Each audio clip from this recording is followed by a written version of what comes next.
Good evening. Good evening to all Guyanese at home and members of the diaspora. Um, we, we hope you are keeping safe, um, and we hope you and your loved ones are safe in this during this pandemic struggle that we're dealing with. So we will continue with our series of shows that we've been focusing on, dealing with the divided nation. But tonight we'll focus on the economy, and we'll continue with our discussion on shared governance. However, before we get into our discussion, Globespan would like to present a very brief video. So please take a look at the video. So back to our producers in Richmond Hill. With the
East Indian evolves over the years to become the single largest ethnic group in Guyana and branched out of sugar into all aspects of economic and political life in Guyana. In recognition of their contribution to the overall development of Guyana, the government declared May 5th Indian Arrival Day. This day is observed annually as a national holiday, and across Guyana, the Indian organizations and communities host a range of activities to celebrate the rich history and culture of their foreparents.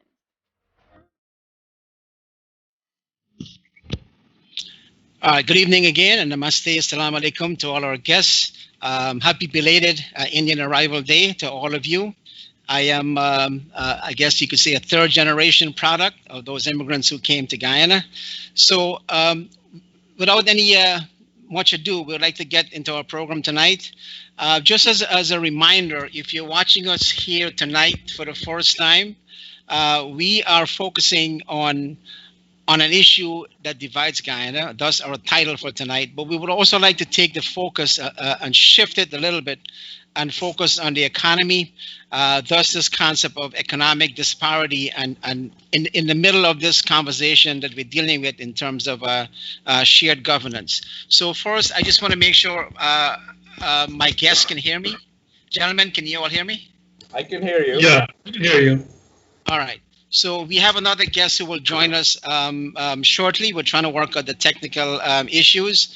So let me just give you a little background again in terms of why we are addressing this issue.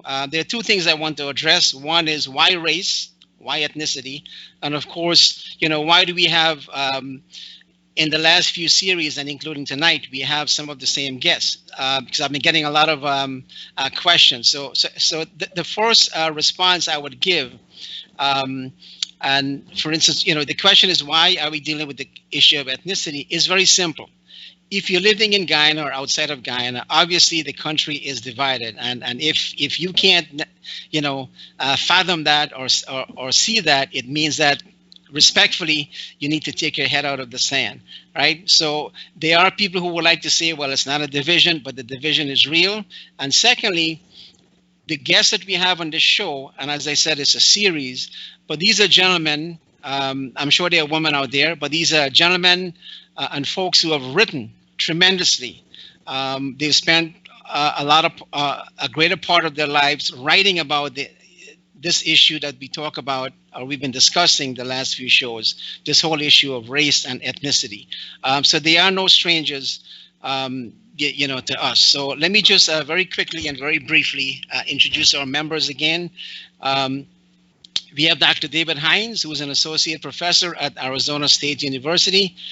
He specializes in Caribbean and African diaspora studies. David is a member of the WPA, and he's also a newspaper columnist. Mr. Ravi Dev is a lawyer. He was the leader of ROAR. He was also a member of parliament, and he writes for the Guyana Times. We also have with us tonight Dr. Tarron Khemraj. Tarron is a professor of economics and international studies at New College of Florida. He does write a column also in Starbrick News. And in full disclosure, he was also at one time a founding member of ROAR. On his page at the university, at the New College of Florida, he said he's a retired politician, but he's also a retired cricketer. So that adds to his, I guess, his credibility. So he's not just an economist. So we're hoping to bring in James McAllister, and I will introduce him later, once we can make the connection. So again, if you're now joining us, we want to focus on the political situation in Guyana, but at the same time, we want to move this conversation forward and talk a little bit about economic disparity, because that seems to have been, if you've been watching the show, one of the issues that we have to deal with in this divided society of ours. So since Dr. Khemraj is joining us for the first time, I'd like to pose this question to him. Our first question: can you give us a sense of where we are today economically in Guyana? I'd like to thank you for inviting me here on the show tonight, and thanks to Globespan for making this show a possibility. I just want to, before we talk about the current state of the economy, I'd like to note that the economics and the politics are intricately connected, and we can't really separate the two. So, as a matter of fact, the problems you see in Guyana right now is, in addition to the cultural and other dimension, it has a strong economic dimension to it, because electoral politics in Guyana is about getting into government, and getting into government means that you can shape the distribution in certain directions if you're the PPP, or you are the APNO, the senior partner there would be the PNC. So we can't really distinguish economics from the politics, and this is a long-term issue. This has been happening for what, 180, 170 years. So in the long term, the two are connected, especially if it relates to Guyana, because so here's why a show like this and these discussions are pertinent, because it's about how do you devise a governance system that you can make the sharing of the economic pie more equitably. It can never be completely equitable, but for all sorts of reasons. But how can we at least aspire for some level of credibility and equity and distribution, right? So on the dimensions of the economy right now, commenting on the Guyanese economy is always perilous, because a lot of the statistics are not correct, whether it's the inflation number, the growth number, and so on. But one of the things that you might have heard about is this 86% growth, which I saw was revised down to about 50%, given the oil price shock. Now, what does this growth mean for employment? What does it mean for poverty? What does it mean for happiness? None of this we really know. We can only guess, and that is usually that opens up the door for our political friends to speculate and use it for propaganda. But there is no proper statistics that tells us this growth rate will transpire into this unemployment or employment rate. Or we know we have solid poverty data. So we don't know. The last survey was the last serious survey was done, I think, in 2006. So since 2006, we have no. I'm sorry, I want to come back to that because I think that's going to be like the second part of what we're going to discuss. But I also want to put things in perspective. So I'm going to take a step back a little bit, and I'm just going to ask you to hold that thought, and we're going to get to that, right? We'll talk in a little bit more detail about that disparity and what those surveys have shown. But I want to introduce our fourth guest, James McAllister. I'm sure you can hear us, James. He's shaking his head, so that's a yes. James is actually, I believe he's a trained and experienced civil engineer. Correct me if I'm wrong. He was also a former executive member of the People's National Congress Reform. So since you are appearing on the show for the first time, the producers have told me not to be nice to first-time guests. So I'm gonna throw my next question to you. So I know you were very much involved, and I do remember reading a paper that you had written. I believe it was probably with Vincent Alexander many years ago on power sharing. So, and I know you were there during the election, the last one. So my question to you is, since you are familiar with the workings of the PNC, do you think, as people like Jerome Khan and Freddie Keystone have argued, do you think, looking at the picture where you are today, is there a faction within the PNC? I'm saying PNC because they are the larger of the parties that make up the coalition. Hi, Mr. McAllister, your mic seems to be muted. Can you click the mic button to unmute?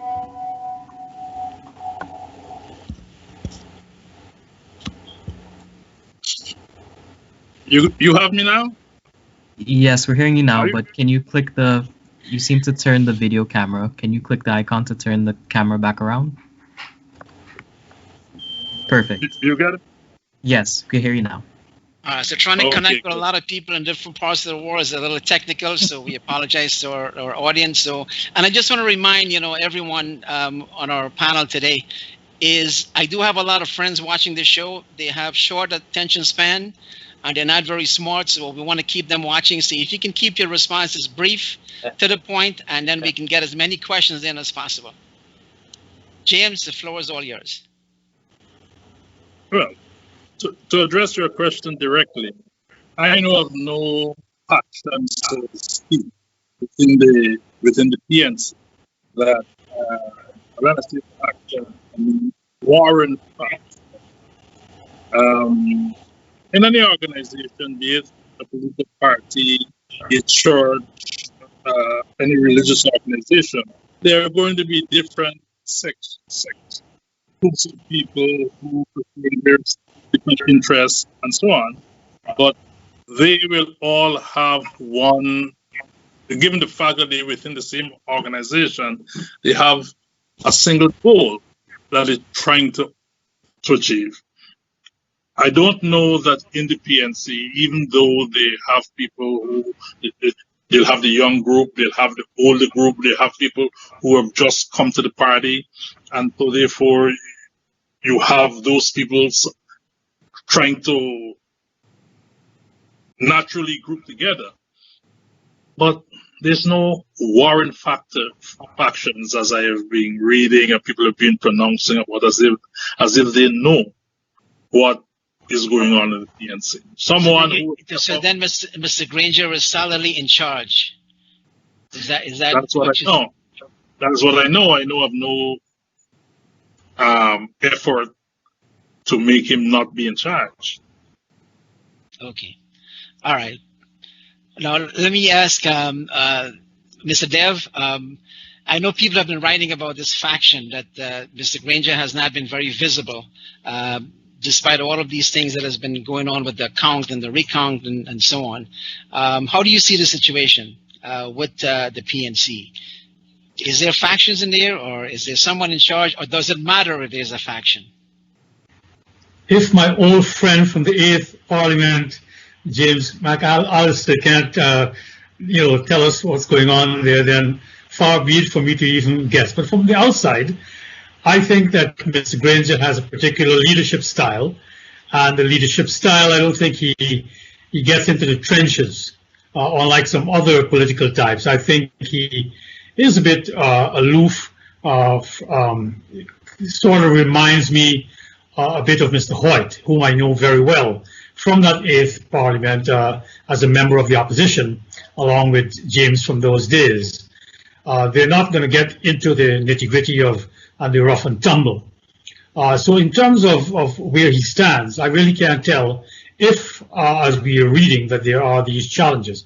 But be as it may, as James said, there will always be within, especially political parties, factions. I can remember James himself being part of a faction. They called themselves I don't think they called themselves, but they were called the Young Lions at the turn of the millennium, where they, in a sense, challenged Mr. Hoyt directly in terms of putting power sharing on the agenda.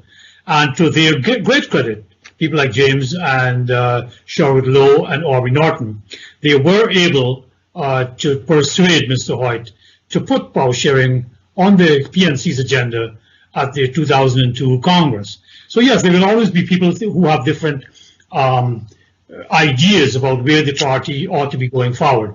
So I'd like to see how things evolve, and we can discern from the outside whether there were in fact any blood being spilled. I don't know about that though. So again, I appreciate you guys keeping it very brief, and I like the way we're going so far. So I'm going to ask David the same question. I don't know the PNC's business in that way, but I believe that factionalization of political parties and organization is a good thing. The PNC was born out of factions.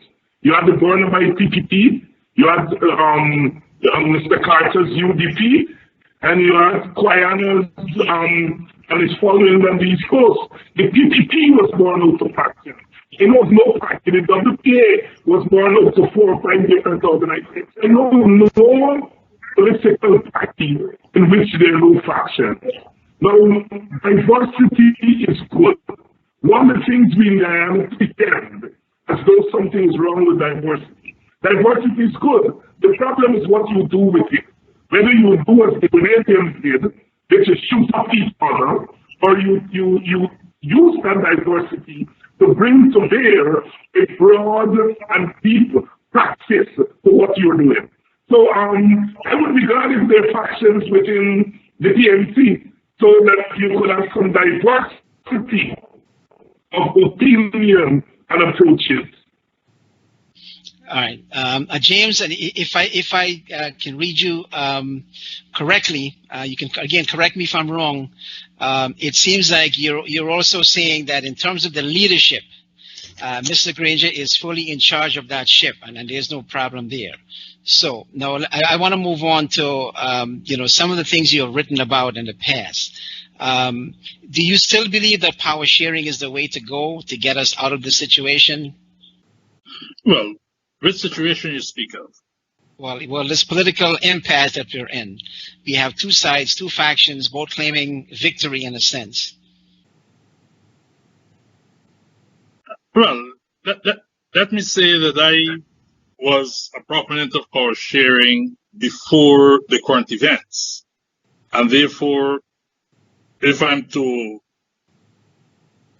propose power sharing now or to announce support for it once again, it's not because of the current events.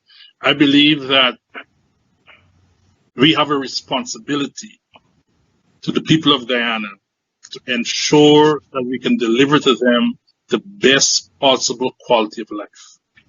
And I believe also that the nature of our politics does not allow for us to achieve it. We need to have a reset.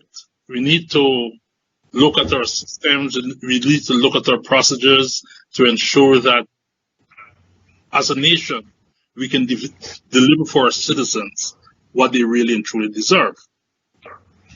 And from this standpoint, I think strongly that power sharing is a platform from where we can start. Some people might ask, are we going to have power sharing forever? Are we going to have a situation where the politicians just come together as one grand family and there's no accountability? And I will say not necessarily, because even if you have a situation whereby, let us say, for instance, the PNC and the PPP are to come together permanently, sometime down the road we're going to have another party that is going to emerge because people will, at some point in time, become dissatisfied with one entity.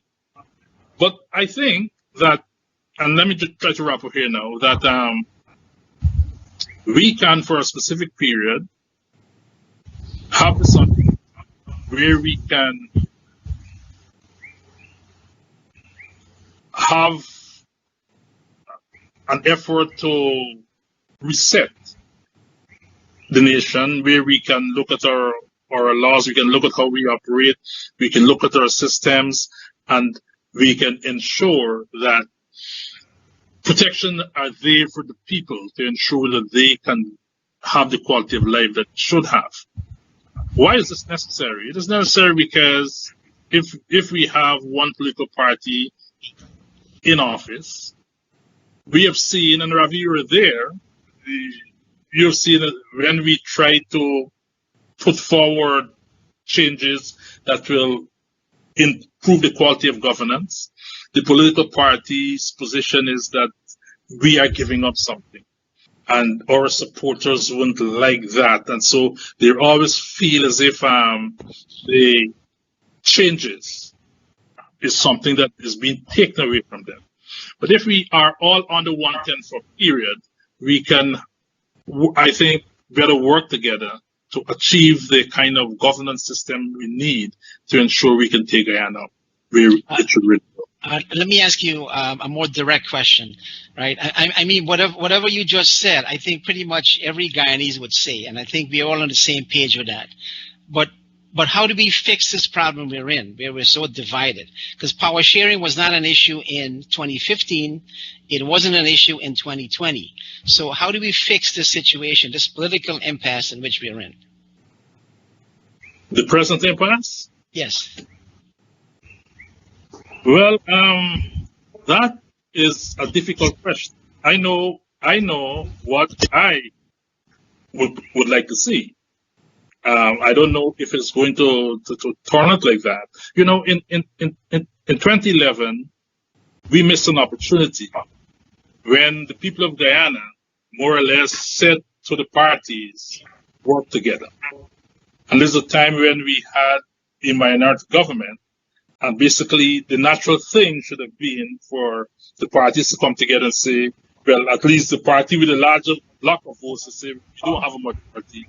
Come on board, let's work together as a team, because really and truly that is what the people of Ghana said. I don't know how things will turn out in this current situation, but what I know is this. The clearest path towards a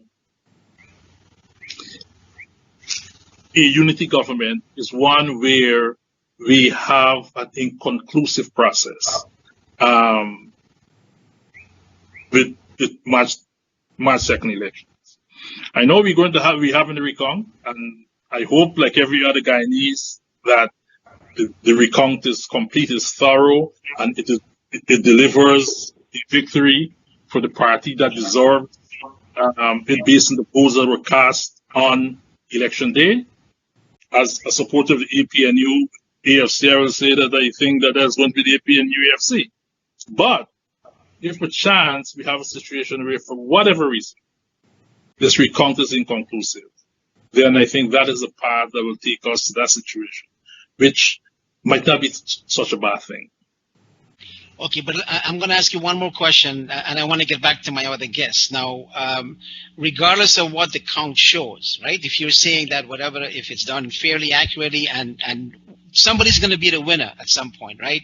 When this thing is over, whether it's over in 128 days or whether it's over next year or in August, according to Christopher Ram, do you think that is going to solve our political problem? Our political problem is going to be solved when we work towards changing the culture. When we first have a come together of the major political forces, whereby they work towards putting in place, like I kept saying, the processes and the systems to ensure that we can deliver the best for all Guyanese. Now, prior to 2015 or when oil was discovered in Guyana, Guyana was not of much interest to a lot of players. And now with oil production and the kind of wealth and the kind of money that we're flowing out of Guyana and around in Guyana, we have to be careful that bad actors cannot use our division in our country to undermine us, to take advantage of us, and the next thing we find ourselves in a situation where we can be worse off than we were before we access the wealth. So there is even more need as we speak now for us to ensure that we close ranks as a nation, that we put in place the systems, that we put in place the laws to ensure that we protect the wealth that is now going to start flowing in our country. So we're getting into the economic side, and I promise I will come back to that. But I'm sorry to kind of cut you off now. And if those of you who are watching, you've been watching the show for the last few weeks, we've addressed some of these political. We've addressed some of the issues and some of the possible solutions we can attach to fixing this problem we have. And I know people are aware of the views of David Hinds and Ravi Dev. But I want to give Tarron, who's an economist by trade, but he's also a Guyanese and he knows what's going on in Guyana. So I'm going to ask you the same question. How do we fix this issue right now, this political problem we're dealing with? So put on your political cap and give us your synopsis. And please make it brief. Well, I think you do need a period of time off. Because I don't have the power to have the election declare next week or next month, and I would want to think that this is going to happen. This pumpkin will go on for a long time. Now, what you need is a short system of signals making some kind of credible commitment. So let's say I'm going to put this on the table, my side and the other side put something on the table, and declare some concessions on both sides, and that would be the very short term. Because what you need is a short. You have a lot of uncertainty, right? I want one side doesn't know how the other side. And I am not a favorite how those two parties are punished on a daily basis. So, yes, declaring the results, we definitely need to get the results declared, but I am not optimistic they will be declared. And when those results are declared, and if they're declared, you are going to have another set of problems arising. Because let me give you an example, right? Now, right now, the public service has been increased by significantly. All I can tell you is The wage bill alone of the public service as of 2019 is 9% of GDP. How is this in finance? It's financed through printing money right now, right? The government is running overdrafts at the central bank. So this means that, let's say the PPP gets into government, okay? It means that the PPP will have to do several things as it relates to the public service. We're only talking public service here. The PPP is going to have to bring in its supporters, which means it's going to bloat the wage bills more, right?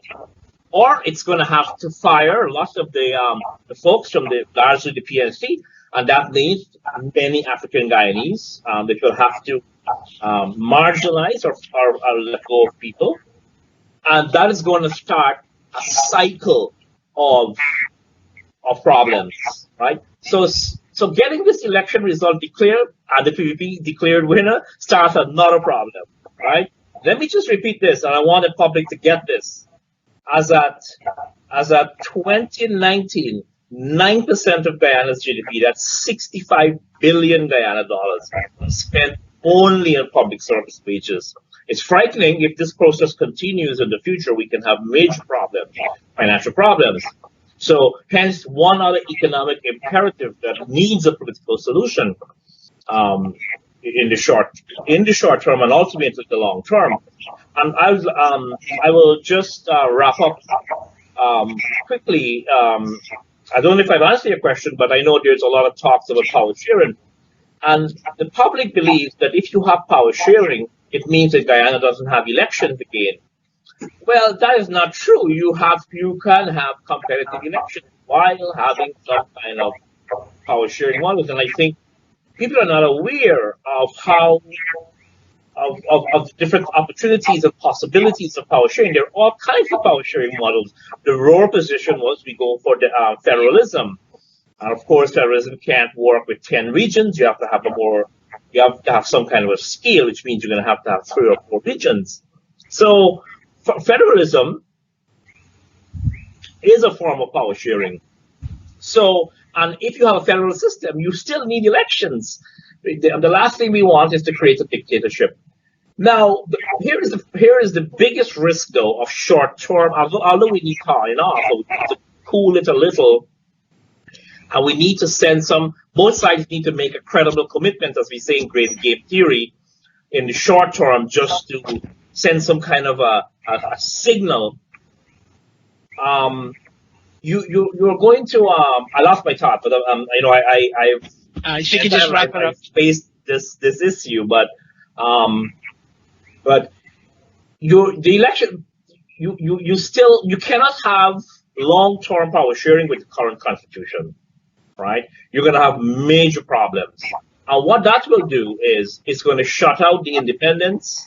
It means the highly connected families of the PNC and the PPP will be the beneficiaries of the economic pie. So yes, while I am sympathetic to the idea, you'll need a completely new constitution, a new electoral system. And I'll stop there for now, but there is really no simple answer to these questions. And but I'd like to let the public know that the PPP is declared winner next month. You have a different kind of problem taking place. All right. So, and again, if you're joining us on Globespan, we're continuing our discussion, our series of discussion on Guyana's politics. And tonight we will continue with that, but we'll also focus on economic disparity, because that has also been a force of, for division. So we will get to that aspect a little later in our show. But I want our 2 previous guests who were here with us last week to comment, because they do have specific solutions, or they will tell us exactly, what needs to be done. So I want you guys, even though, we've talked about this before, if you can just briefly summarize for our guests. So I'll go to David first. If you can just summarize your view on that same question, how do we fix this problem? And then we'll get to Dev, and then we'll move on. In this phase of the problem is as fix it. I don't think there's much we can do. A few weeks ago, I thought that I could be creative and to say, go down the road and say, don't go down that road because there's a lot of trouble down that road. Cut our losses down and try to fix the beat up by the PPP and its supporters who felt that I was putting forward a proposal to rob them of their victory. And I suppose as I stand there now, I do not see any fixing. I think there's a logic to which it will take us. You know, the recount is going to go on. We're going to have all the stuff that we've been introduced to today. It is going to take a very long time. Tempers are going to flare, and I am not so sure that we will have a resolution to the recount. And God knows what will happen. What I know for sure is that it is not going to be fixed in the short run. Because one side is vocally saying, we are not going to fix anything until you declare us the winner, because we have won. The other side has been quiet, but it is now becoming very loud and saying, we have won, and I don't know what you can fix. So I beg to differ that there is any fixing that can be done in the short term. I was on a program with Henry Pritchard after the election, and he said, and I quote him, I will not lift one finger to help the situation in Ghana. Let it run to its logical conclusion. And I disagreed with him at that time because I felt that you could have lifted it. But we are in no mood to fix this thing now. Fixing will have to be long. All right, so Mr. Dev, because David, your voice is kind of breaking up, so hopefully our technical guys can fix that. So Mr. Dev, the same question, how do we fix this problem we're in? Well, basically, what I've said before, as you said, for me to summarize what I've said. When James and David and many of us from 1998 to 2002 were putting out all kinds of models, and we were participants in the process because we were all within political parties in Parliament. So it was, we are in a sense putting our ideas in real time. The premises under which we operated was at that time, Indians were a majority in Guyana, and that was a fact. But the premise was, and that was a fact also, that if by and large our people vote ethnically, African Guyanese who support the PNC would never have an opportunity to enter into the executive government. So we put forward various models, which including federalism. We also spoke of power sharing using the Mandela formula that he did in '94 in South Africa, that for a limited period, you come together and all the parties come together, but specifically to design a new political system whereby everybody could have a piece of the action, so to speak, in many other ways. But the thing is that events have overtaken those premises. We have a situation, as James alluded to, in 2011, where, and as I predicted, and I thought many of our present players, in the press of course, like Eric Phillips, like Lincoln Lewis, like Freddy Kissoon then, that if the PNC could, in 2009 or 10, if they could have, in a sense, moderate their approach, try to reach across the divide, I believe that the politics have changed because of the demographic change. And 2011 proved that. You had a minority government, and if it weren't for the peculiar insertion by Mr. Burnham, that you could have the presidency through a plurality, you would have had a coalition being formed and bargaining after the election. And when you had to bargain, one would have hoped you would have been able to moderate your position to a more centrifugal one. We didn't. But in 2015, the theory again worked. The PNC redid its image. They reached out, coalesced with the ANC, and they won the election in 2015. And they won it with a manifesto that included two things.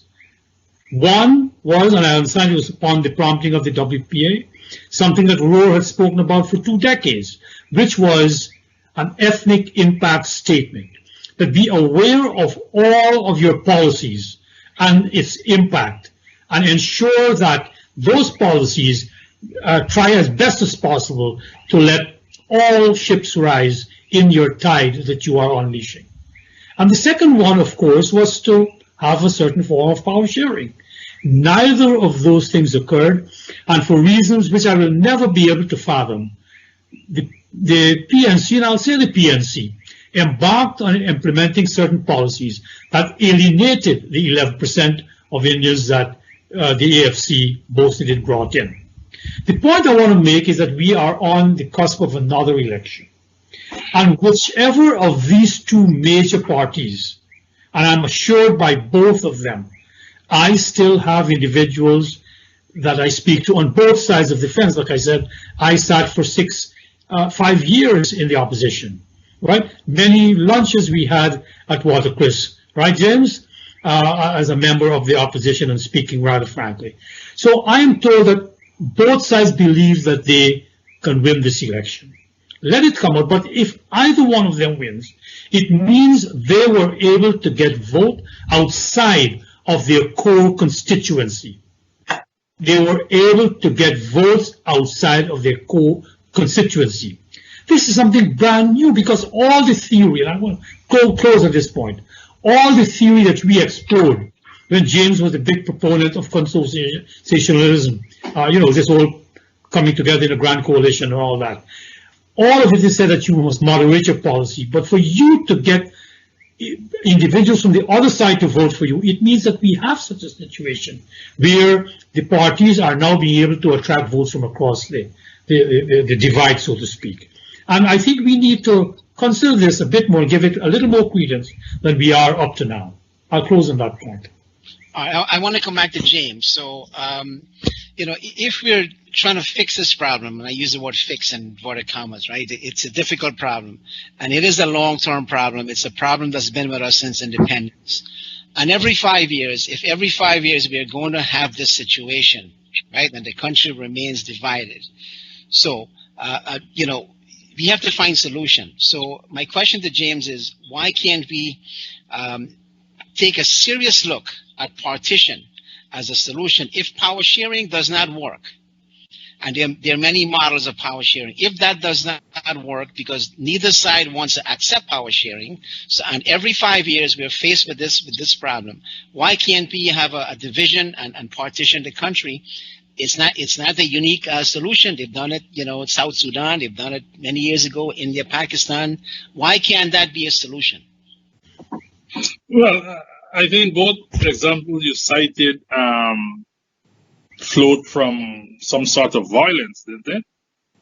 And I don't think we are there in Guyana, even though we have our... We've had violence, after every election. We've had violence in 92, 97. So it's a continuous problem, but what I'm saying is the country is, in a sense, we can't say we're united. It seems like it's an artificial word to use. So that division is real, and in my opinion, again, it's just my opinion, and I think we all kind of have this sense that whatever that recount shows, it's not going to fix any problem. So thus my question to you. I've heard people talk about the partition thing, and I think that it is not very practical from a physical standpoint, and from a whole even from a political standpoint, it's not practical.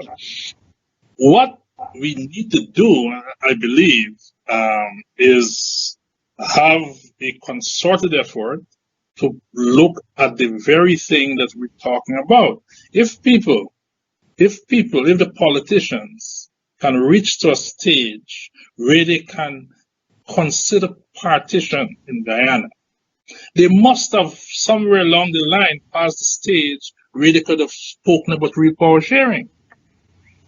And I don't believe, Ravi, you were there in Parliament, at the personal level, the politicians that we talk about from the two parties, these are not people who, when they meet each other, we have to put bodyguards between them. These are people who relate cordially and can operate in a social environment amicably. And it is for the people of Guyana to say to them, it is time for you to do something serious about delivering the quality of life that we think we should have. I don't believe that partition is the thing that can deliver that. I try to think, how is it even possible? Who's going to get what? On what basis? How are you going to divide it up? It makes no sense. We might have a partition as if you have some kind of armed conflict, and one side occupies some territory and another side occupies the other territory, and then you have a ceasefire, and this is where we are, and as happened in some other places. But we are not there. We are not there, and I don't see Guyana escalating to that kind of violence to make that a natural thing to occur. So, partition, let me just close by saying this. If we're going to reach to a stage where the leadership is going to sit rationally to discuss partition, it is far easier for them to sit and rationally discuss a national government where we can then, like Ravi said, we can restructure our systems of government. We can restructure the way in which we do business as a country. We can develop a new culture in our country, and we can put ourselves on a new platform to catapult ourselves into the sphere of prosperity. That's what we can do. Partition is a totally different thing, I think. All right, so I want to get back to Tarron, and I think we can kind of move into this discussion on the economy. So my question for Tarron, if we can't resolve this issue and the PNC, let's say if the results were declared and the PNC, let's say, assume for the sake of argument that they lose, right, based on the count, and they refuse to... Just let me interject here, and for the sake of balance, as we in the recount, some of our examples must be also that the AP and UFC has won. Yeah, exactly. Okay. So let's say right. So my question is, how do we jump from that position now? If you will still have a divided country, right? So how do we move from that area into that next step in terms of promoting power sharing if both sides are not seeing eye to eye? How do we get from A to B? Assuming if the coalition wins. How do we get to that point? Because they claim that they're a coalition, there's no need to share power. So where does that leave us? Tarron? Well, where it leaves us is, given everything that's happened, I don't think the government will be a legitimate, it'll be hard for me on a personal level to accept the coalition of the winner, given everything that's has taken place. So, and I would feel that if somebody like me, and I consider myself a moderate, if I find it hard, given all the problems we've seen, to accept, I could imagine the PPP will not accept the results. And although the PPP does not have the kind of disruptive powers, I can imagine that the PPP will have to find ways to make the coalitions governing the country very difficult. I mean, you just can't roll over like that. So you got to do something, right? And as a matter of fact, so the point I'm making is there is going to be little good coming out, and it's going to have to. We're going to have to. Who wins will find resistance from the other side, and the tables will turn if the PPP gets into power.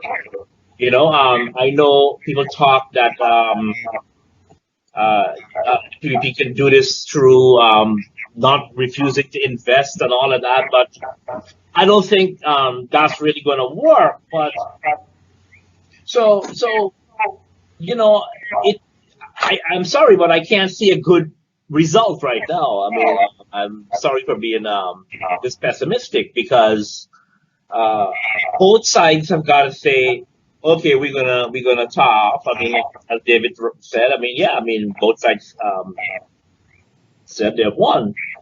But let me talk a little bit of what I think the core of the problem is. While it is true that Guyana now has a larger percentage of voters that potentially can swing, as we have seen in 2011, we've seen 2015. We know the indigenous vote is largely randomized. You know, it splits among various parties. The core of the problem still is that you depend largely on an ethnic base to form the government. The logic of patronage says that you have to reward your base when you get in there, right?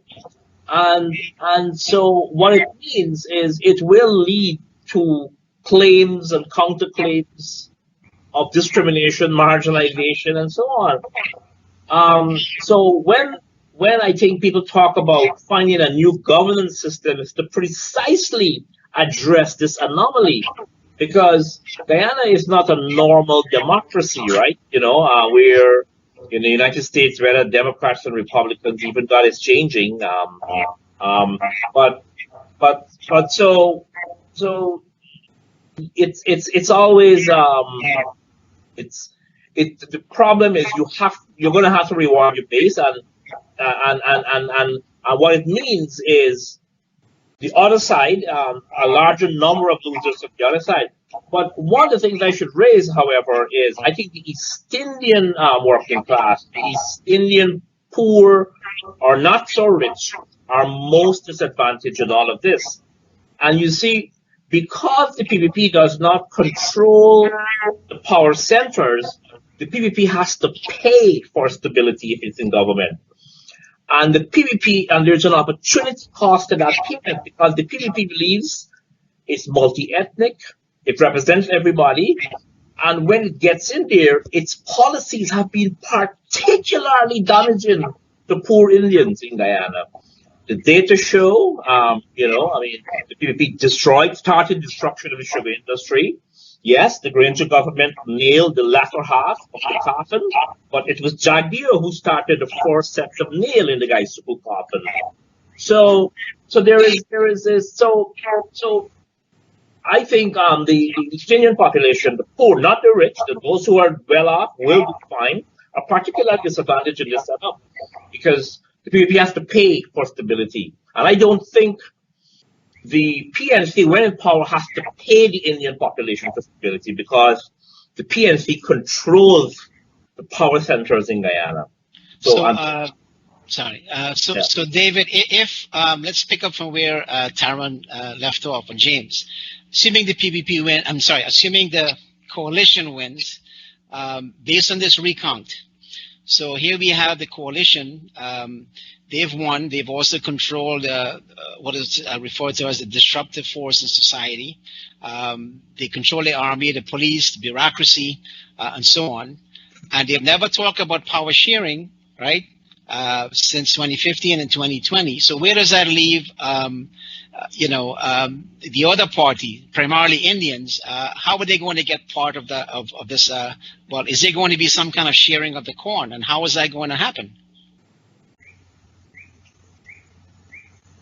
Dr. Ramharack, where is the PPP or the coalition? Whichever of the two you declare winner, you're in trouble, serious trouble. If the coalition is declaring the winner, and I was a candidate for the coalition, obviously from that standpoint, I would like the coalition to be the winner. But if the coalition is declaring the winner, it has to deal with an active destabilization on the part of Indian Guyanese. They do not control the formal levers of power.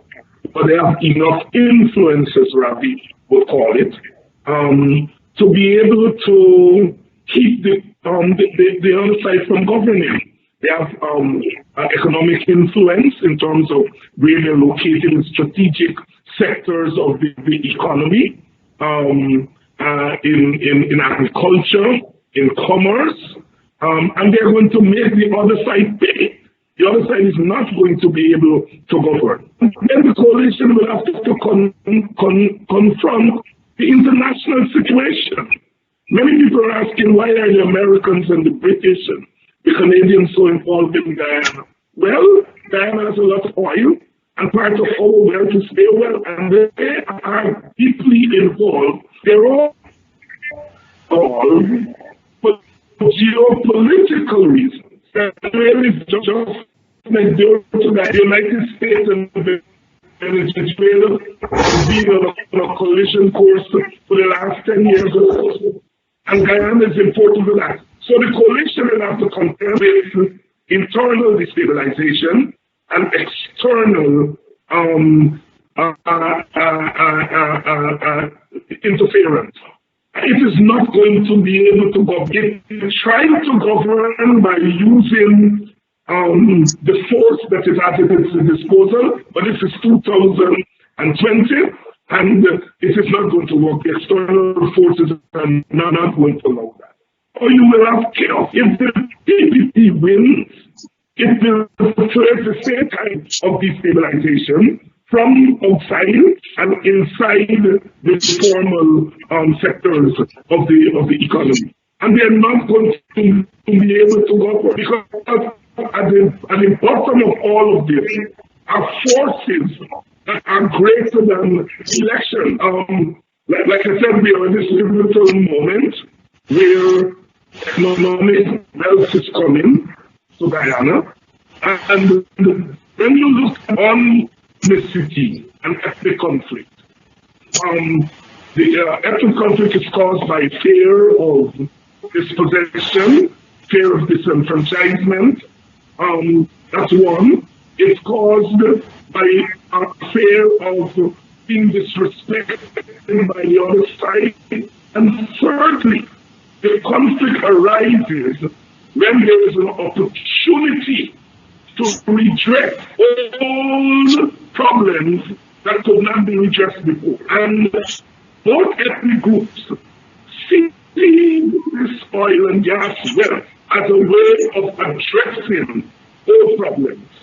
African Guyanese sees this as the first opportunity since emancipation to get their grandfathers back. I don't think we are paying attention to that subtext. And Indian Guyanese see it as a way of enhancing their position within the political economy. That's the subtext. Unfortunately, we are trying to settle that through an election, and that has been Guyana's problem.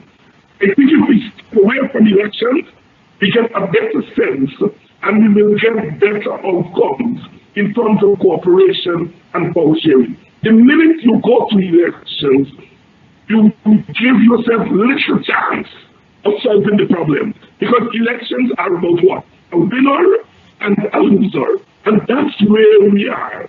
In a sense, we're trying to do the impossible. We're trying to fix a situation within a context where you don't have any space to fix the situation.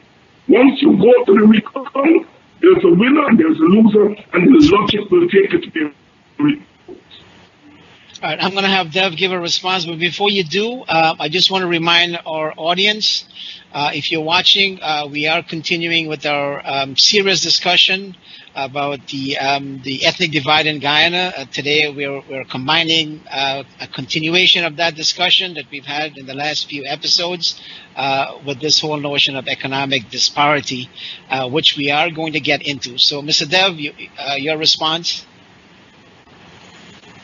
Well, I think I'm talking about the two major groups in Guyana are fighting about sharing the corn, as my friend Nigel Yu said.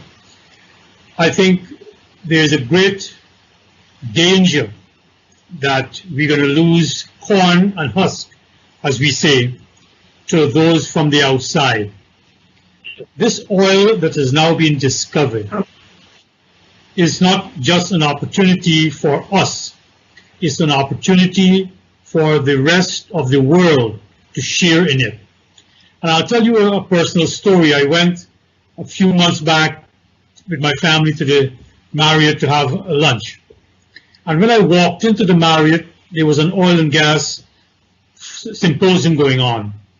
And for the first time in my life, I felt like the novel, or an old science fiction novel, I felt like a stranger in a strange land. When I walked into the hotel, it was all taken over by these foreigners, people from the outside. And the way they carried themselves, the way they spoke to the people in that hotel. I was sitting, it was so crowded, I was at a long table. The way they spoke about myself and my family as objects. We were like objects, you know, a strange, exotic set of people there dining with them. I will tell you that we have the danger of losing corn and losing husks, as we say in the countryside. So what I would like to say is this, and this is why I agreed to be part of this panel. All politicians, by their nature, like to accrete power, and the two major parties that we have in Guyana, I think they need to, in a sense, they need to have their eyes opened as to what might be out there. And they need this conversation, I feel, needs to get to the people, for these to get into the communities, for us to talk this frankly in the language of the people of Guyana. As Ravi has said, to ground with the people. I think that is what is needed, to come off, you know, our high chairs and to get there. So let me just put in a summary what I'm saying, is that I don't think all is lost. I think the politicians need to have their eyes open, and this can only come from the people. But what it is, because we have defined, because politics in Guyana is the only language where we interact. Unlike other democratic societies, we do not have what are called other broker institutions. We don't belong to the same clubs. We don't belong to the same trade unions. We don't belong to the same sport clubs. So therefore, politics is the only time that we talked about real serious issues. As James will tell you, the politicians, I was shocked when I went into Parliament, that these people who I thought were cussing down each other outside were bodies inside of Parliament. We used to sit in parliamentary committees and resolve issues, and I was surprised when some of in the Economic Services Committees, when some of the suggestions would come from some of the sides, from the PNC to be specific, where I never expected it to come. People forget that the Discipline Force Commission was established upon a motion by the PNC, and the Discipline Force Commission recommended that the forces be representative of Guyana's population. This is what happens when you talk, when you discuss, because as James would tell you, we used to go to to Watercress Club, and you will talk, and you will put your concerns on the table with the politicians. So I want to summarize this, that I do believe that there needs to be this conversation throughout the country, and to let the politicians see that the people themselves want an inclusiveness. I can say this to you, David, that I know I've worked among the Indian people in Guyana, I think for 30 years now, at a level of trying to talk frankly to them. And every Indian Guyanese I speak to understand that they will not be able to have any kind of enjoyment of whatever wealth they may acquire if African Guyanese are not in some way seeing that the wealth is equitably distributed. That is an understanding that is there. I can assure you of that. Let's talk about that. I know, Tarron, earlier you mentioned that the IMF had projected economic growth of 86% by 2020. And I was telling earlier, David, that I was actually in Dubai last year, and people have been saying that Guyana, has the potential to become the Dubai of the Caribbean. So my question is, where are we at this stage in the economy? Is the IMF correct, or are we simply on the way to that 86%, or are we ever going to get to that 86% based on the political crisis we have in Guyana?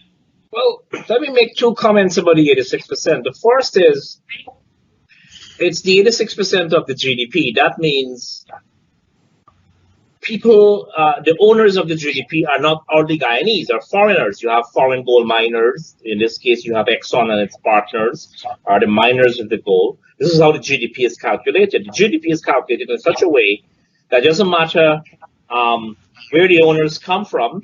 This is really what is produced, right? Now, so yes, when Exxon gets its share, when the foreign gold miners get their share, when the Trinidadian banks get their share, Guyana's actual growth rate is much smaller. That's why they recommend you use another measure known as the GNP, or the gross national income. So that's the first comment. So the GDP growth rate is really misleading because it doesn't tell you who owns the share of production, right? And a large part of Guyana's production is actually foreign owned, not local owned. Now, the next thing is that it's not really a growth rate, it's a level shift. When we think about growth, we talk about some sustained long-term increase in per capita income that is sustaining a living standard, right? But it's really a shift in the level. So what we're doing, we're moving from one stationary state, which is a low stationary state where you're growing, and you're going to shift to higher stationary state, and you're going to grow there, right? So, but even the growth rate of the GDP has been revised down, I think, to close to 50% now, which is still spectacular. But as I said, it doesn't really capture who owns this, right? And as you know, and you would have read in the media, effectively, once Exxon gets its share, given full cost recovery, Guyana gets 13.5% of the revenues, right, generated, right? So imagine every barrel of oil that is sold, Guyana gets 13.5% given full cost recovery. Okay, assuming the cost recovery done, if it ever finishes, you have to go now to the average cost, and nobody knows what really is the average cost. That's when Guyana should be doing better. But so that's just to give you an indication that a large part of this new production is not owned by Guyanese, it's owned by a foreign multinational corporation, right? We should be grateful that this foreign multinational corporation came in the first place, right? I guess. But the onus was on us to have a unified front, to come up with a contract that is intelligent, to close all the cost loopholes and so on. I know I'm going away a little, but it just shows you where the lack of consensus and the lack of cohesiveness and unity in governance has actually hurt the country. The contract is one of the first exhibits, right, of this, because there's a lot of loopholes in the contract, and I think could have been done better if you had many other people and many other eyes looking into it. So those two comments, it's a mixed bag. I mean, it's not really anything. I mean, that brings up the question now. Once the foreigners get their share, how is it shared to the locals? No, the Guyana's economy is made up of about 19 sectors, right? You're looking at livestock and mining and all of those things. If you add oil, that would be 20. Now, do we really need oil to develop our economy? My personal view is that every time I've thought about Guyana's economic development going back the last 15, 20 years, I thought about how to do it without oil. So I think I know how I would do it if there is no oil. But so I will answer the question, no, you really don't need oil to actually achieve some good living standards, right? You don't, right? But But if now that you have the oil, you have to factor in it.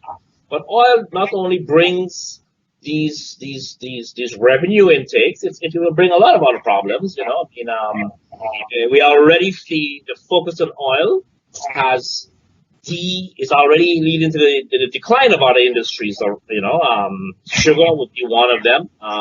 So we're seeing that crowding out of the other sectors taking place already, and so how do you manage it? Well, we get right back to the politics.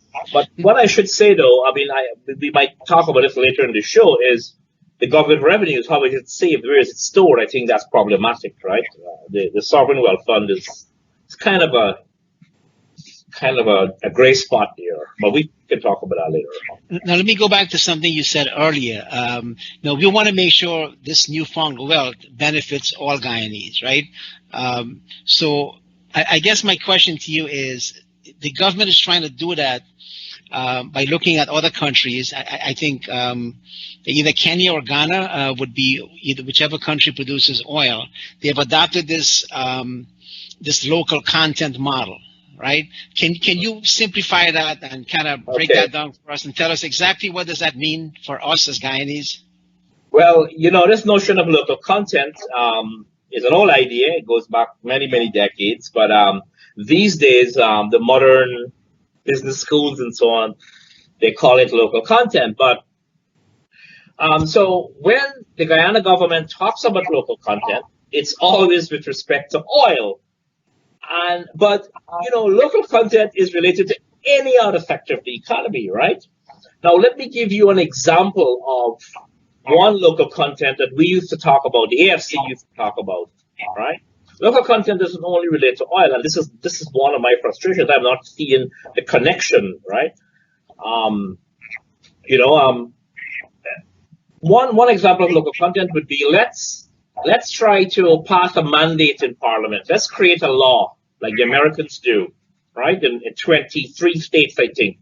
23 states out of the 50 have a mandate that tells you that you must mix your gasoline with 10% corn ethanol, right? Now, what does that do? It creates the guaranteed markets for your corn and your corn farmers, right? Right? So why, an example of local content that would be a law in Parliament that says you must mix 10% of all gasolines in Guyana. Let's start with 10%. It can go higher, but it requires changing up the engines and so on. But 10% of all gasolines in Guyana made by sugar ethanol. Now, that is local content, and the sugar is, for in spite of its terrible history, it has certain spillovers and complexities that you cannot get by pumping crude oil and sell it, right? Right? We gotta hope once we get that revenue from the crude oil that we're gonna spend it properly. But sugar has certain externalities that you don't really get from. I'm not saying sugar should be the only local content. That's just an example. Another local content would be the PPP, when it did its fairly successful housing program back in the day.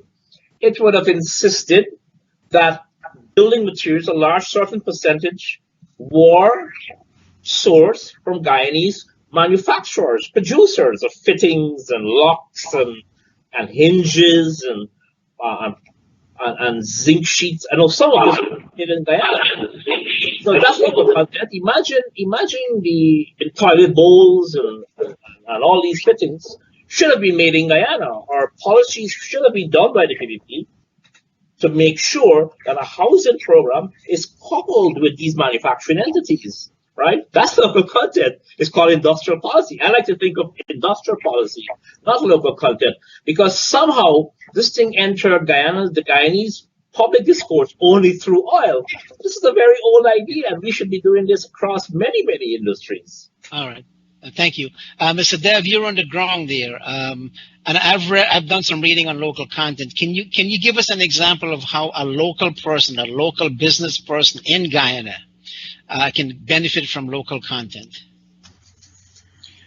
Well, first and foremost, the local content that has been talked about, specifically in terms of oil, has talked about Guyana getting some of the revenues from the oil industry and its ancillary supporting industries into the Guyanese pockets.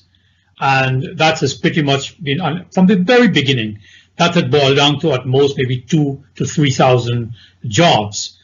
But there can be other things that will come into play, and this is where the Natural Resource Fund comes in.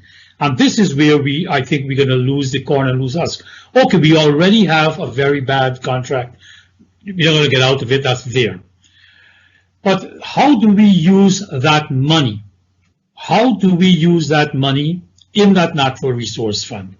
There is already a legislation on the books. The PPP says it'll reject it when it comes into office because it was enacted when they were not in Parliament. The no confidence motion was in play. But be as it may, what happens? You typically have a bill to run your Natural Resource Fund or your Sovereign Wealth Fund. And it tells you pretty much what you will do with that. Right now, we know that part of it is supposed to be put into to balance your budget for budgetary requirements. Well, this is where there needs to be an agreement across the aisle as to how will you spend this money. In the past, we would have had to borrow every penny that we will use. But now that we are a high middle income country, borrowing costs are higher. But here you're supposed to now have this fund, that you will have a committee that will determine how to invest it to bring in more money as interest or what have you, but also how to spend it. And this is where you need the two sides of the Parliament to be in agreement, because the plans have to be approved by Parliament. The problem is that when you have only one party, let's say in majoritarian politics, at this stage of the game where you have all this hostility, any one party that tries to put out a plan as to how it will be spent without the other side agreeing, you're going to have problems. You're going to have problems. And this is another reason why immediately, so that we don't lose the husk also. I think we're only getting the husk. The corn, as Dr. Khemraj is saying, is going overseas. But the husk, at least, this 13% we're getting, we're going to lose that also unless we can get an agreement as to how it will be spent. So to come back to what's going on right now, take, for example, the green economy that the PNC has put on. Some say it's a rework of the LCDS that the PPP had. Be as it may, it talks of going green. Now, if you're going to go green, for example, all of Guyana's buildings will need solar power. Not necessarily oil, you're going to need solar power. We should have jumped the gun already to send our students abroad to qualify themselves. Use the same money right now to qualify themselves to know about solar power. Between me and you, I recommended about 8 students already, and they're studying abroad. They're studying solar power because we need to install units in Guyana. All homes should have it or will have it. And you can go down the line. Take, for example, we know that we need a new power distribution. The gas will have to come aboard. You're talking of a 200,000 megawatt power plant. Well, you need a lot of skilled people who will be able to run that plant. Then you have the power distribution. We'll have to change our whole distribution network. So all these things, but the point is, how do you take the little bit of husk we're getting? And if we don't have a plan that involves both sides of the aisle, we're in for deep, deep, deep trouble. So, David, how do you propose that some of the funds from this new oil wealth we're having, how can some of that funds be used to address the economic situation facing African Guyanese? I don't want to speak to the question of African Guyanese alone. I'm not, I want to speak to the country, because this wealth is for the country. And clearly there are 2 areas that we have to work on. We have to work on the area of distributing resources downwards to people of all ethnic groups, Amerindians, who are the poorest, East Indians, and African Guyanese. And we have to find ways and means to do so without the perception that you're favoring one working class over the other working. And that is one of the reasons that we in the WPN led by Professor Thomas came up with the cash transfer, because we think that if there is a race proposal, it's that where you have this added income that is given to households regardless of race and ethnicity. And that they get the same amount that it comes out to. And I think we have to look to empower the working class without causing more ethnic fractures. So there's that distribution downwards. The second problem is that we have to deal with the ethnic problem. And the ethnic problem is much more difficult. We can't talk there about redistribution of wealth. We have to talk there about equality of opportunity within the economy.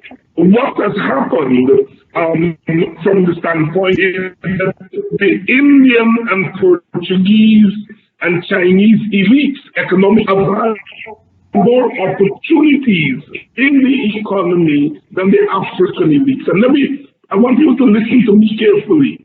I'm talking about elites. Indian people are as poor as black people, and Amerindian people are poorer than black people and Indian people. When we talk about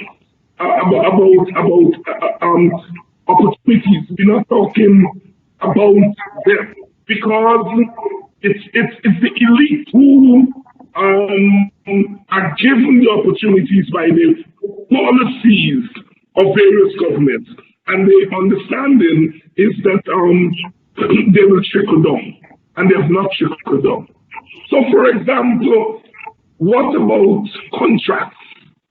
The way in which contracts are distributed, it's not equitably distributed ethnically. We've got to fix stuff like that, because the understanding is that if contracts are given mainly to Indian Guyanese contractors, then the wealth goes into the Indian Guyanese community.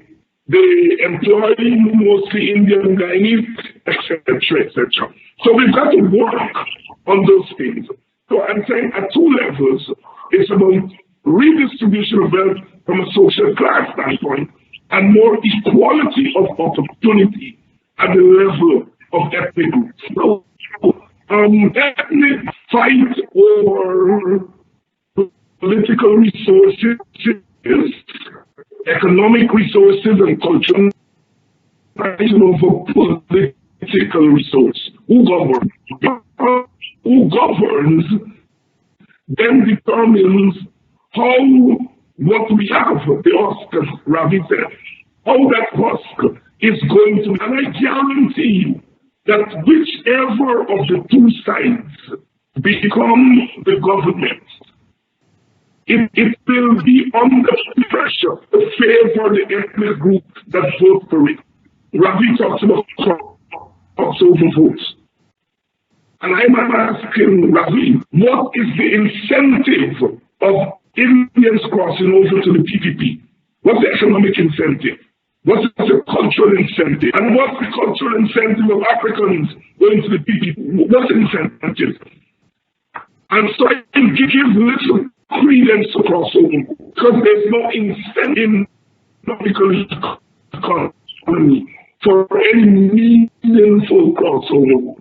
I think that's, with all due respect to Ravi, I don't think that's an important factor. There are always going to have people voting, a few hundred people voting across lines. But there's no crossover. In 2015 and 2011, Indians will crossover. Indians cross from one Indian party to another Indian party. It's not crossover, right? And so therefore I come back and now I will review to have any equitable distribution of resources ethnically. Then we have to have both ethnic parties inside of the room agreeing on how it is going to be distributed. That we are so far away from any form of power sharing spells disaster. And let me end with this. There's a section of our population which is encouraging foreigners to put sanctions on their own in the interest of gaining short-term power.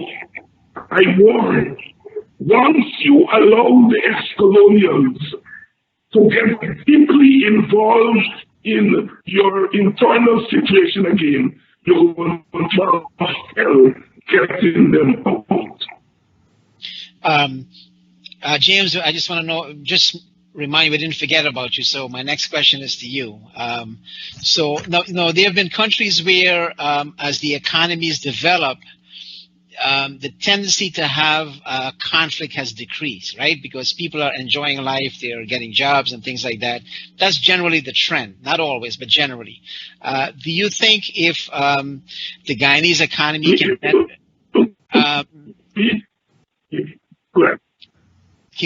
David, your voice is cutting up. So, so I'm actually asking, James. I don't know what is happening. Yeah, we're having some technical issues because your voice is breaking up. So hopefully the technical guys can address that.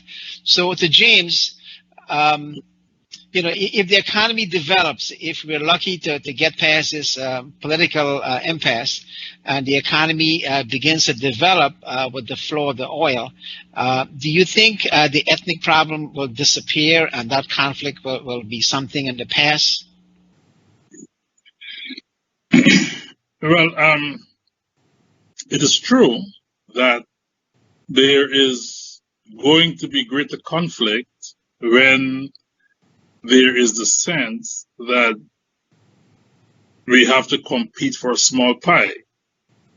And it's quite possible that as the country become more affluent, people will not see the need to look to political parties for survival. There might be so many opportunities available that people knee-jerk reaction to political parties will not be present. But I want to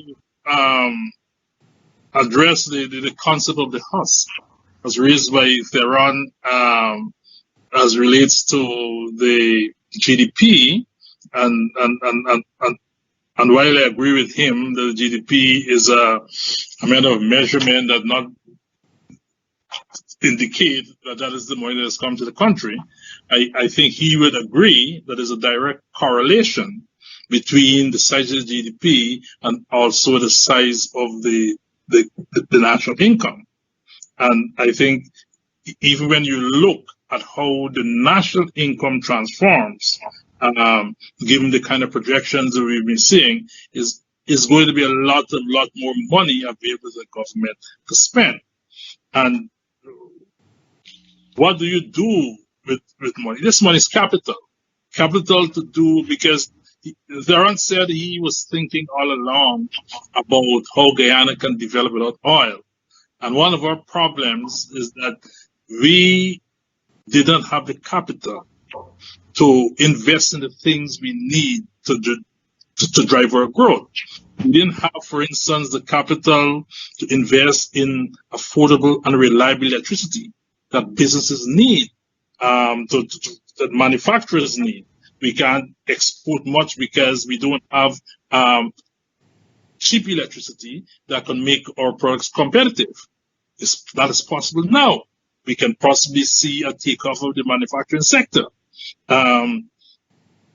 Infrastructure. We didn't have the capital to invest in infrastructure to be able to transform the country as how right in the United States, how they transform American state highways. Okay, where people can go to land and make land productive in all sorts of ways, not only agriculture, but in all sorts of ways where we can make our land productive. We will have the capital to do that. As it relates to agriculture, we have capital to invest in drainage and irrigation. We don't no longer have to go and sit at the IDB and the World Bank and be faced with the conditionalities, and for them to say to us, well, no, we're not putting it there. That area doesn't have enough farmers. So this $50 million you want to do irrigation in that area, you can't get it. No, we will have the money for capital, the capital for investment there. Even in the tourism sector, we can transform the tourism infrastructure because there's money there. So I am not pessimistic. I am optimistic. I believe that we are at a transformational point. And unless someone comes and steal that money, and unless we have a system whereby the gross national income is not put towards these kinds of things, then we are going to have a transformation. And that is what I think is possible. And that is why I believe that we should have this this unity government, because we are the position where we can transform our country. And the people who are going to be involved in it are going to be credited centuries from now. Guyanese will point to these people and they said, those are the guys who transformed our country and made us rich, because they had the political maturity to do A, B, and C. And we need to have it, because Tarron mentioned the fact that he cannot see how he can accept an AP and UAFC victory after all that has happened.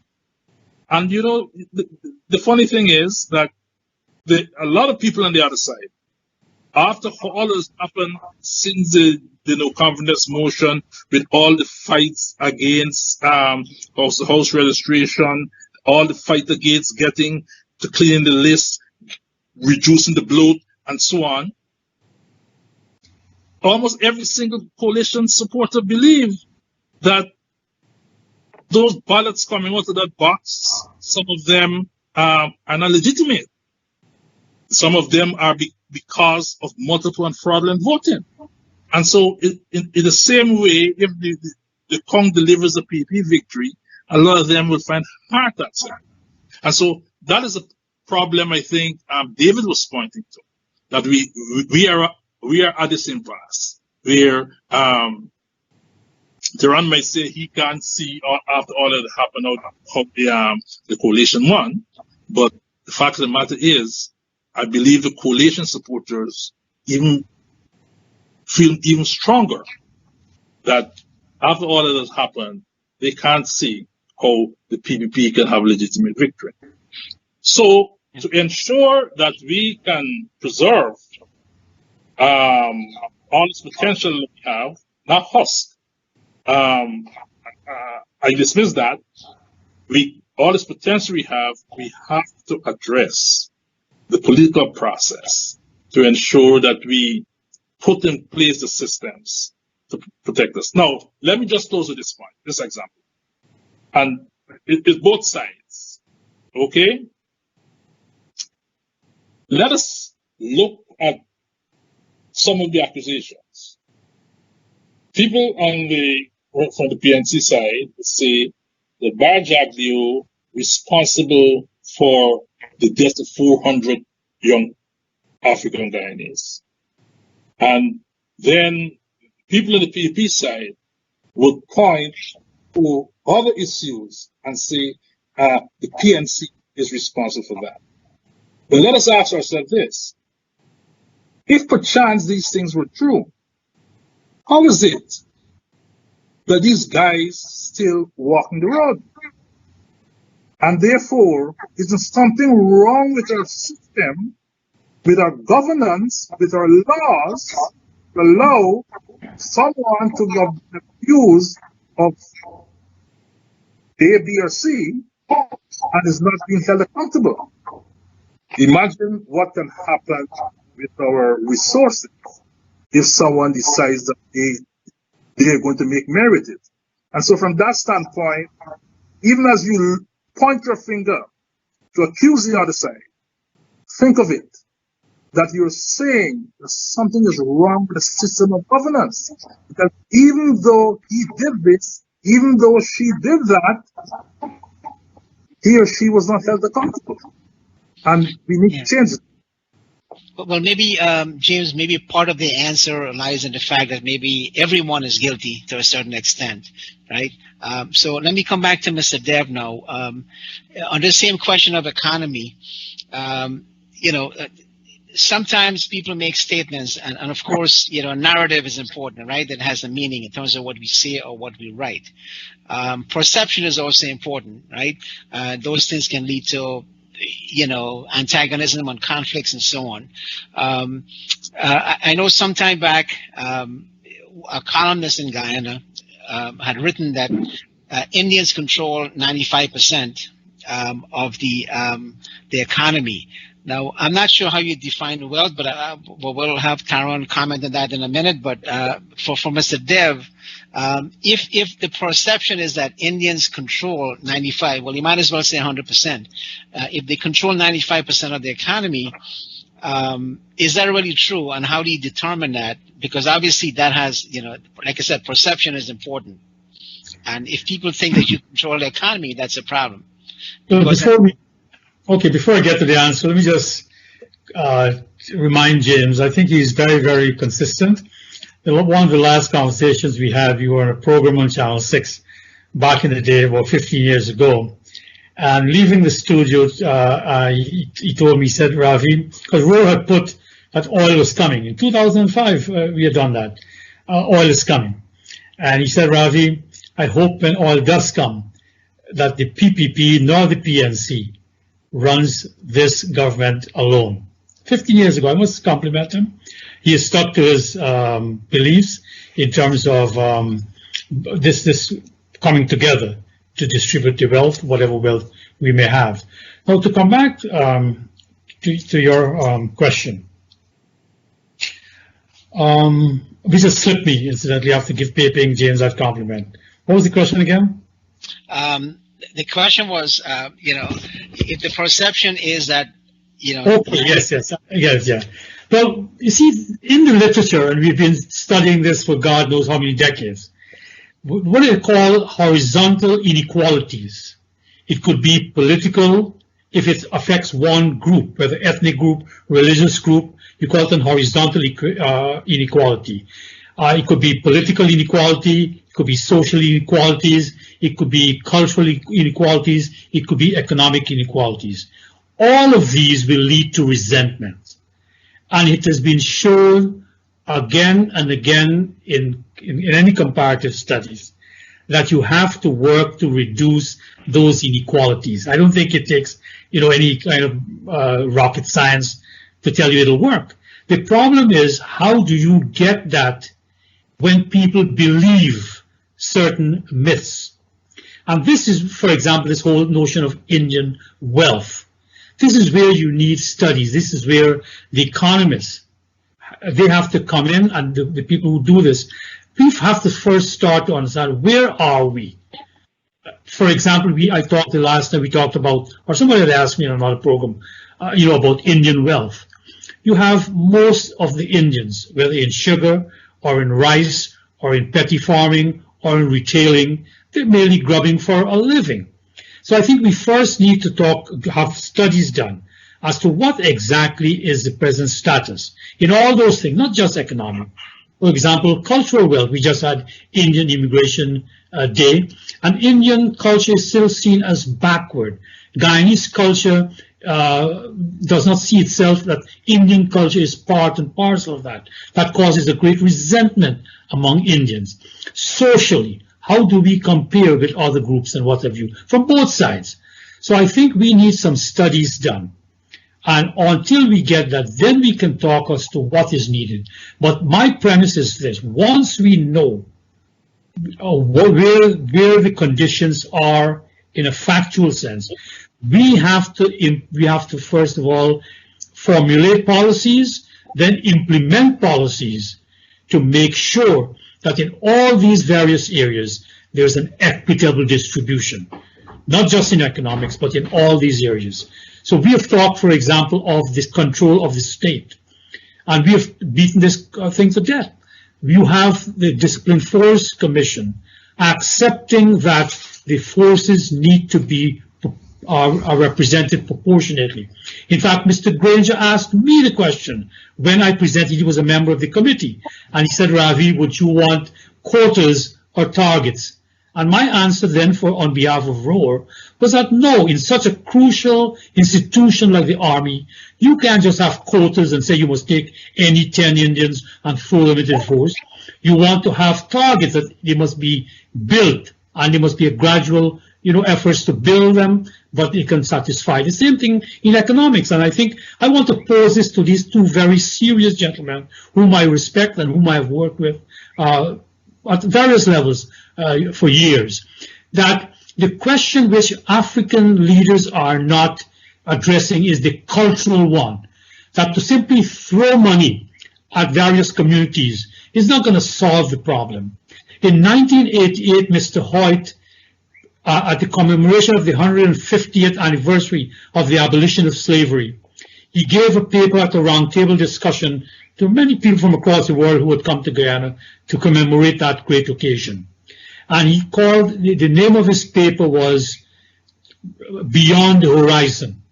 And he said that African people coming out of slavery, where he quoted Orlando Patterson to talk that they had suffered social death, that one of the problems with them coming out of that experience is that they do not look beyond the horizon, to look forward, to plan for the future, to accumulate for the future. And these are not easy things, because just like how Indians, within 100 years, they can't go into the armed forces because they were discriminated against. Imagine what happened to African people over hundreds of years since slavery, where they could not accumulate. A slave can't own anything. So these patterns of behavior, we may use fancy terms like structural and all of that. The bottom line is these are questions we have to address. And these are very serious questions in both communities. And then only then we can move forward. But this takes serious work. It means that you have to get to the ground. And I don't see our present crop of political leaders with that kind of orientation. And I used to talk to, I never sat with the PPP, I sat with the PNC in my 5 years in Congress, because I was in Congress and in the Parliament, because I was an opposition member. And my great disappointment, and I'll end here, and I'll always tell those who I spoke to, was the great social distance between African Guyanese when they achieved and those Africans, because I'm from the country. I live in Iflit.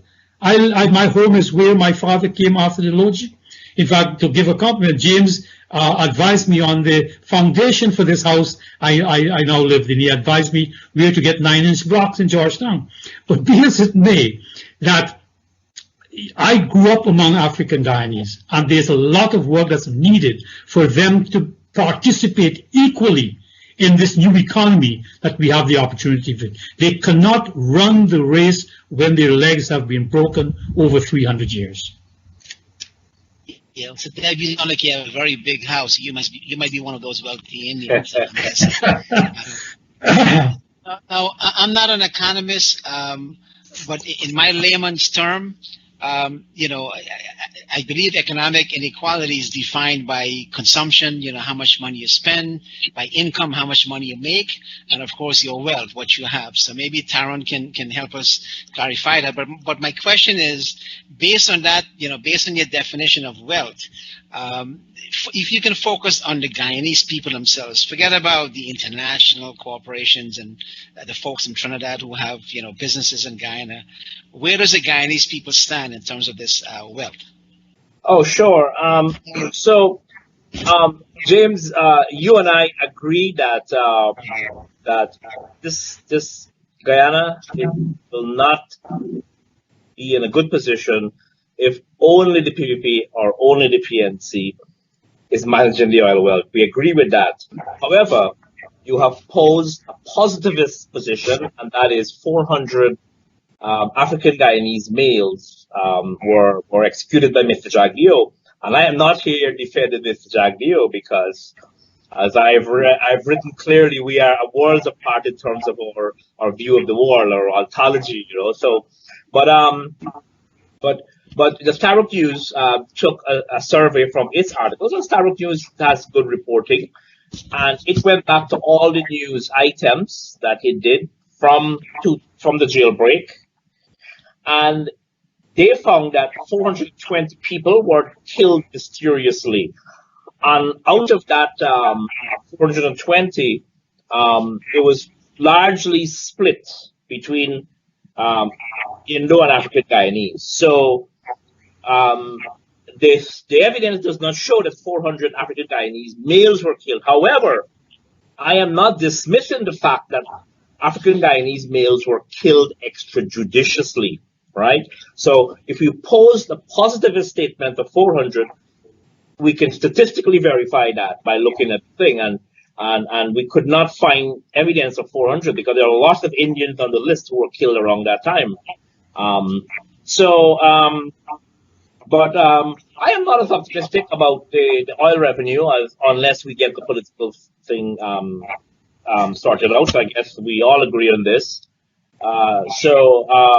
You know, oil will also lead to the disruption of other sectors, as we're already seeing. And oil will also have, what we've seen is that the oil revenues are already financing consumption through the Bank of Guyana. It's not deliberate, it's just, I guess, the Minister of Finance and the governor of the central bank decided we're doing something good for the country. Let's put the money in the New York Fed. But guess what? If you put the money in the New York Fed, which is supposed to be sovereign wealth fund money, you risk combining it with the international reserves of the Bank of Guyana. And guess what? When a country finances its consumption through imports, which Guyana does, Guyana has a very high import penetration rate, right? What you're doing is you're drawing down on the reserves to finance those imports of consumption. So a large part of that money is already seeping out through consumption and the balance of payments. But to answer specifically the question of, so I'm not very optimistic because we have to wait at least 5-6 years to see how much this revenue will come in. We should not leave the political system untouched. We need to completely overhaul it. But this revenue thing is not as clear cut as we think. But let me get back to the distribution question, because this whole thing was started by our famous newspaper columnist. When is that Mr. Deb or Mr. Hinds, or Dr. Hinds? Well, this is why we need studies. He's not African. You cannot just drive down to the coast and look at the land and say, you see all these lands? Indians own these lands, so Indians must control 95% of the economy.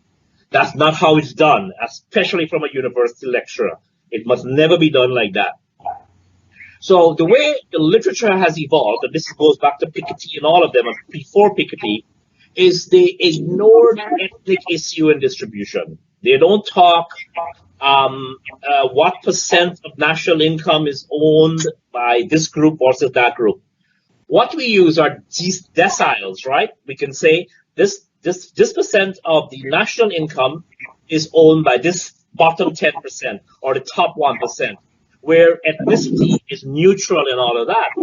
But it turns out in the Guyana situation, ethnicity is not neutral. So we need to have concrete studies deciphering how this national income is divided amongst the various groups, our indigenous Guyanese, who David said are the poorest. That's statistically verifiable. So we need to figure out what percent of the national income is owned by East Indians versus African Guyanese and other groups. Then you have intra-group inequality now, right? Because you could have, I think if you look at the East Indian population alone, you'll have a large number of not so well off people and a few very well off people. Now the Jagdeonian patronage system was very different from the way Mr. Granger is going about it through the civil service these days, right? The PNC patronage, through, as I mentioned, the 9% of GDP, and it's increasing 4, 5, 6, 7, 8, 9 the last few years. It's much more egalitarian. A larger number of people are sharing in that, mainly African Guyanese, by virtue of the specialization in labor in Guyana, unfortunate historical specialization. So we need to have these studies, because all the inequality measures, which our columnists might have mentioned, that because he was able to do it in a book, we should have been able to do it in a column in Stabrook News.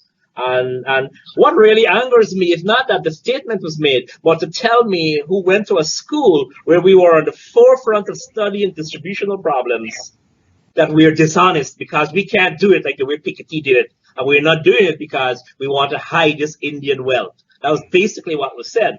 But this is really weird. What angers me, not because it was said, because I would laugh it off.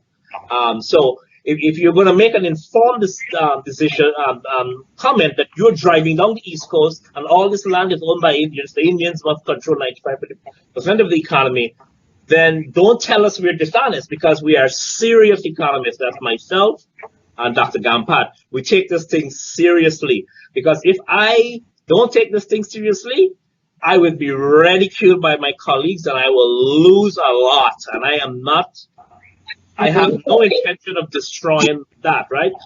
So we have to be able to study these problems. So I'm going to use that. So we have income, then we have wealth. The buildup of income over time minus your consumption will give you your wealth. Now we have to find a way to store wealth, and we can store wealth many ways. You can use house, you could use money in the bank, not the best way, but you can buy stocks, you can buy bonds, you can buy gold, you can own some animals, you can own land, right? And so land is a major store of wealth.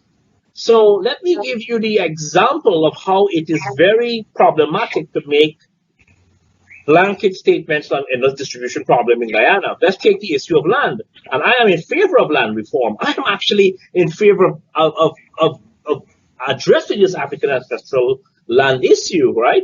Myself and Mr. Phillips agree on this, even though we disagree on many other things. Tarron, if you can just kind of, speed it up, or we're kind of coming. Yeah. Well, let me just give you the land example, because now it turns out that in Guyana, only 2% of the land mass of Guyana, 2% is privately owned. And there's a difference between private ownership of land and leased land. Around about 8% of the land is leased to various people, right? Now, so if the most of the land is owned by the state, right? So here is one of the wealth of the nation. Only 2% is privately owned, and then within that 2%, you can have large landowners, small landowners. So you can't make a blanket statement like that. That's all I'm saying, because it's a very serious issue. The empirical literature, the academic literature, only looks at ethnicity or race neutral distribution. And in Guyana, we must not only take methodologies that exist and bring it down to Guyana, but we have to add a complexity of ethnicity. And this is not a simple thing to do, right? GRA would never want to open this data set for us to look at individual data set. They're never going to do it. We can do it. And here, the GRA data will give us a very good idea of the income distribution, not so much the wealth, but the income distribution. So and they would never give us the data. So these are complex issues. So what I'm saying, I completely agree with Ravi that we have to study this issue carefully.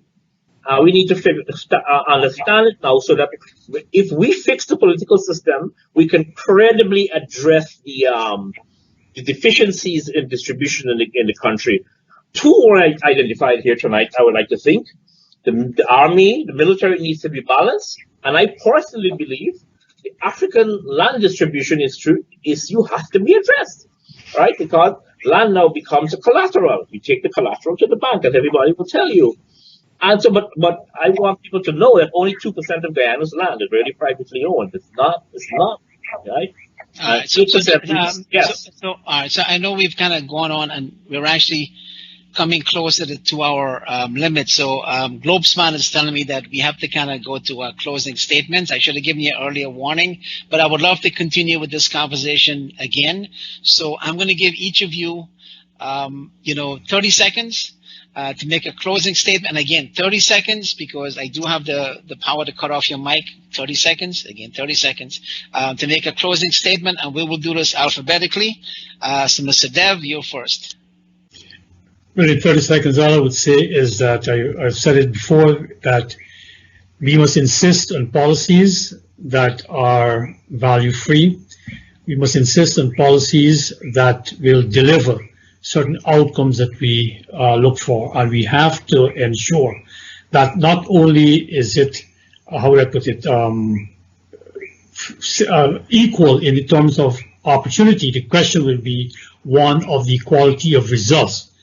And this is where that the individual between opportunity and result comes the individual. And I want to be very frank tonight that it is felt from all the studies that I've done. Brackett Williams did a very good anthropological study from the East Coast, where she talks about the mindset of African Guyanese as opposed to Indian Guyanese. And she used a phrase I would like to conclude on, that Africans see that Indians living to work, whereas Africans work to live. And in that two philosophy of life lies a lot of what we're going to have, unless we get those two philosophies meshing much more than they are today. Thank you. All right. David? David, you got 30 seconds. Well, we're talking, and I think we have to continue to talk, despite the fact that some people don't want to hear certain voices. I'm onto this program.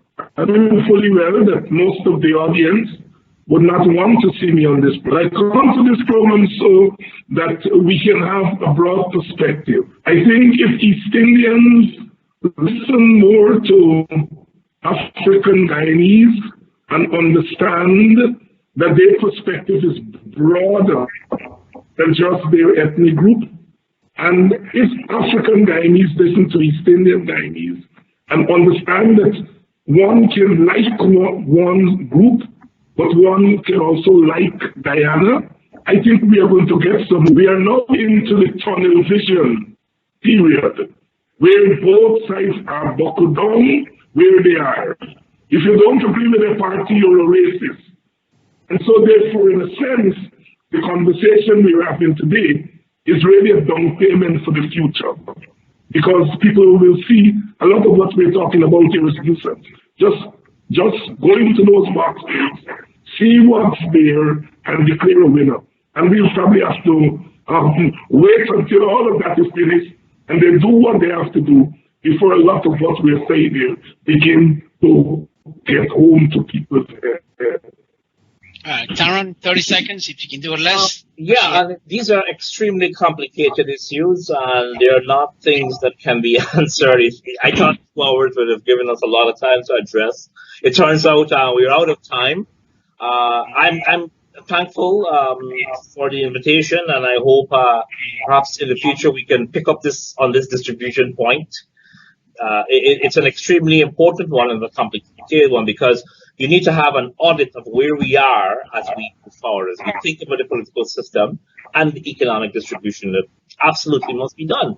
And then what you need are information. This thing got to be, you have to have credibility. So you have to have information to the public, who are getting the contracts, who are getting the scholarships, and so on and so on. And if we can start doing these things, then we can ease some of the fear, because if you don't have information, you have to assume the worst outcome. I mean, and that's really what is leading to a lot of the comments. James, if you can do it in 20 seconds, I'll make sure you come back on the show.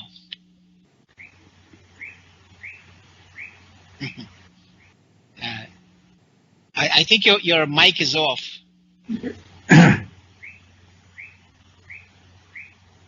Okay, yes, I'm good. I'm better now. Okay. I wish to reiterate that we are at a transformational point, and for that reason, we must be mindful that as a people, we have to be aware that bad actors, including nation states, can have their own ideas about how our wealth should be consumed. That is one point. And the point of the Discipline Forces Commission raised by Ravi Dev, I would say that this is a good thing. In the same way we were able to look at how we can address inequalities, for instance, in the discipline services and the public service. I think in the economic sector, we need those studies too. We need the studies just like in the way in which we need, I think, was it Ravi or Tarron mentioned the study of wealth among Indians to dispel myths about all Indians being rich. Similarly, we need studies because I don't agree that if you throw money at Africans, it will not be effective. So we are at a point where we have to make some hard decisions, and it has to start with a transformation of the political system.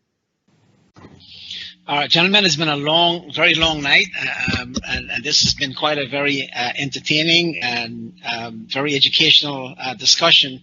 I do have, literally speaking, some corn waiting for me, so I'd like to say thank you to our four guests, to all of you out there. Stay safe, and hopefully you will join us on Globespan again for our next show. Thank you, and good night. Good night.